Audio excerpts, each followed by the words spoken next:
बटेंगे तो कटेंगे। कुछ लोगों की समस्या है कि उन्हें अधिकार नहीं मिला। समस्या यह है कि पानी पीने का अधिकार नहीं मिला। जिस देश में 400 प्रमुख नदियां हैं, उस देश में वे प्यासे कैसे रह गए? जिस देश में 1947 में भारत आजाद हुआ, उस समय तालाबों की संख्या 24 लाख थी, जो आज 2024 में घटकर मात्र 2 लाख रह गई है। तो 24 लाख तालाब थे, उस समय आप प्यासे कैसे रह गए? 24 लाख तालाब, 400 प्रमुख नदियां, ऐसे देखने चाहे तो छोटी छोटी नदियों को गिने तो देश में 4000 से अधिक नदियां थी, जिसमें नाव चलाने का काम केवट करता था और मछली पकड़ने का काम मछुआरे करते थे। तो पानी में जब केवट जा रहा है, मछुआरा जा रहा है, तो अन्य को पानी पीने का अधिकार क्यों नहीं मिला? बात गौर करने की है श्रीमान। राधे राधे।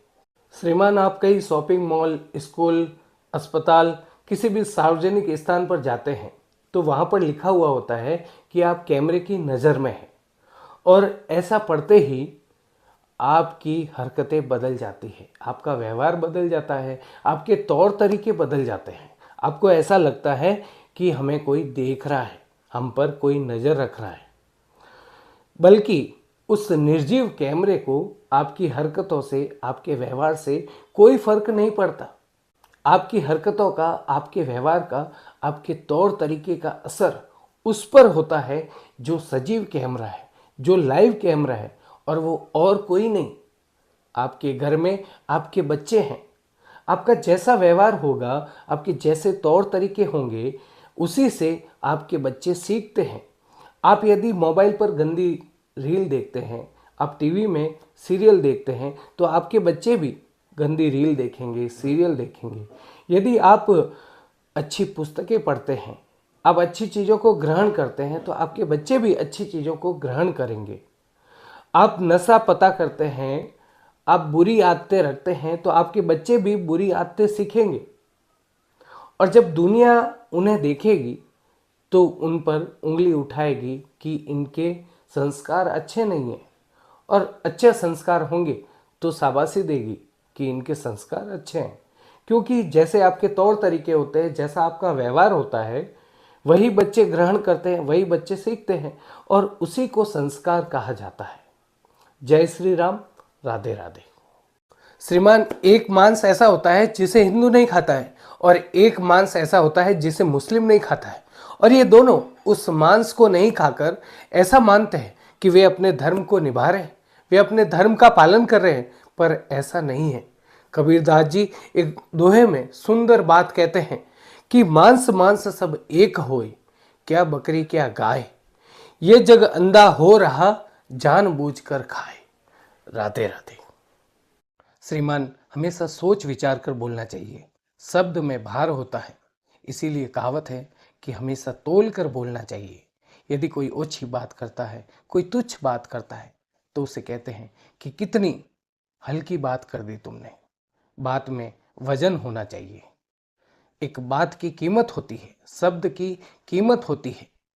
यदि कीमत नहीं होती तो ये कहावत नहीं होती कि आपने लाख रुपए की बात कही है। एक शब्द के आड़े, एक वचन निभाने के लिए अपना गर्दन तक कटवा देते थे।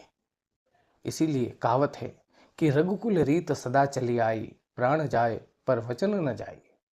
शब्द की कीमत होती है, शब्द की वैल्यू होती है, शब्द का स्वाद भी होता है। शब्द मीठे होते हैं, शब्द कड़वे होते हैं। मीठा शब्द अगले को, सामने वाले को मोहित कर देता है, और वही कड़वा शब्द आपस में दूरियां पैदा कर देता है। इसीलिए कबीरदास जी कहते हैं कि ऐसी वाणी बोलिए मन का आपा खोए, औरन को शीतल करे आप हूँ शीतल होए। तो हमेशा मीठी वाणी बोलना चाहिए, हमेशा सोच विचार कर बोलना चाहिए। शब्द नुकीले भी होते हैं, शब्द धारदार भी होते हैं, शब्द घाव करते हैं, और शब्द ही औषधि रूपी होकर शब्द मरहम पट्टी का भी काम करते हैं। तो हमेशा सोच विचार कर बोलना चाहिए। राधे राधे। महाभारत में भीष्म पितामह जो आजीवन अविवाहित रहे, जिन्होंने ब्रह्मचार्य व्रत का पालन किया, जो अपनी प्रतिज्ञा पर अडिग रहे, मां गंगा के पुत्र थे, भगवान श्री कृष्ण के सच्चे भक्त थे, जिन्हें इच्छा मृत्यु का वरदान था, जीवन के अंतिम क्षणों में बाण सैया पर लेटे हुए थे। भीष्म पितामह सर्वज्ञ थे। वे भगवान श्री कृष्ण से कहते हैं कि प्रभु, मैं पिछले 100 तक अपने जन्म के बारे में देख रहा हूं, मैंने ऐसा कोई पाप नहीं किया, तो ये सजा किस बात की भोग रहा हूं जो मैं जीवन के अंतिम क्षणों में बाण सैया पर पड़ा हूं। तब भगवान श्री कृष्ण कहते हैं कि हे भीष्म, मैं देख रहा हूं कि तुम्हारे इस जन्म से 108वें जन्म पहले तुम एक राजा थे और तुमने किसी जलते हुए सांप को देखा और उस सांप को बचाने के उद्देश्य से तुमने उस सांप को अग्नि से बाहर निकाला और एक खाई में फेंक दिया। उस खाई में कांटों की झाड़ियां थी और वो सांप कांटों की झाड़ी में गिर गया और उसकी मृत्यु जो हुई वो कांटों की चुभन की वजह से वो कई समय तक पीड़ा भोगता रहा और उसके बाद में उसे मृत्यु मिली और उसी के श्राप की वजह से तुम्हें ये सजा मिली है। श्रीमद् भगवद गीता जी के दूसरे अध्याय का 23वां श्लोक है, नैनम छिद्रंती शस्त्राणि नैनम दहति पावक न चैनम क्लेदयन्त्यापो न शोषयति मारुत।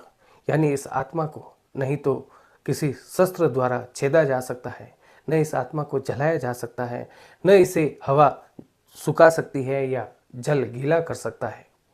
तो इस जन्म में यदि आप पाप करोगे तो किसी भी अगले जन्म में उस पापों का फल आपको भोगना है, और यदि इस जन्म में आप पुण्य करते हैं तो अगले किसी न किसी जन्म में ये पुण्य आपके आड़े आएगा। राधे राधे। जय श्री कृष्ण।